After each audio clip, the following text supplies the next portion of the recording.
Okay, so this is a presentation we prepared over the past 2 months, observing various trends, and what we're trying to do is trying to envision what the future of work might look like in 2050. So, um, although at parts in the presentation, it might seem like we stray away from the topic a little bit. This presentation is about the future of work. If it seems like we stray away, it is because we're trying to explain how we think about the future of work and how we get to the conclusion. So.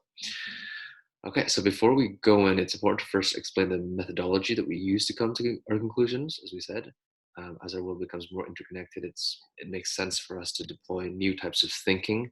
So systems thinking is what we use to go about this, and it's a fairly new practice. It's born from bodies of knowledge such as mathematics, nonlinear dynamics, ecology, network science, and Gestalt psychology. So um, first, we're going to start with what we know, and as we move through the slides, we'll move through time, and our level of certainty will change.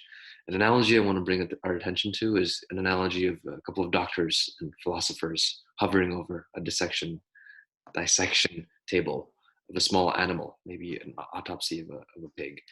So, in the first set of slides, we'll look at the distinct organs inside our pig friend. Um, on the dissection table, we'll see the heart, the lungs, the bone, the vessels, individual organs, but we can't exactly understand their relationship to one another yet, as well as their significance. So we'll take a look at the different organ parts. So as you can see, we've collected distinct ideas relating to the future of work, starting with the more prominent ideas, like the obvious ones, like McKinsey, Deloitte, et cetera, et cetera. And we have other ancillary ideas here as well.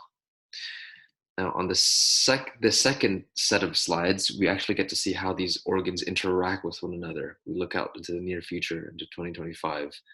We start to notice the heart, is a muscle that pushes out fluid, and for the vessels, and we start to see the vessels as tunnels for the blood to travel through. We start to see what emerges when we put the heart and the vessels together, and it becomes like a larger system, like a nutrient delivery and cleansing system. So these next slides represent like the organ systems together, and we get to see the emerging patterns in the future of work. We get to see what happens when those organs, as we previously saw in these slides, work together. So these, yeah, again, these slides represent the the, the organ systems, like what happens when you put all of the previous existing nodes together. These are the patterns here.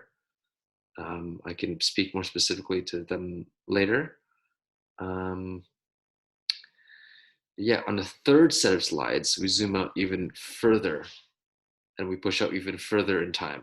So at the dissection table, the pig suddenly starts to move. Its lungs starts to expand. It starts to breathe. It starts to pump fresh oxygen and warm blood throughout the body. Its eyes slowly start to open as it regains this kind of sense of consciousness. It begins to feel present and alive and aware. And the doctors start to feed it some milk and it begins to express joy and calm. And so as we see these organ systems coming together, we see that something else emerges out of those organ systems. It's not just, oh, this is a pig with like a cardiovascular system and a respiratory system. This is life. This is consciousness. This is feeling. This is spirit. And this wider system is debated by scholars, doctors, philosophers, and has many different variations and interpretations.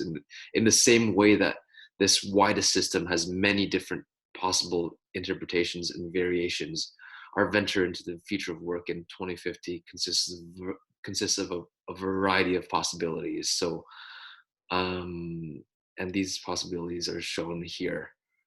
These are some of the possibilities here. Yeah, okay, and I'm done for now. That's what I got. Okay. Okay. Thoughts? Yeah, so I took some notes. Yeah. Or some critiques rather.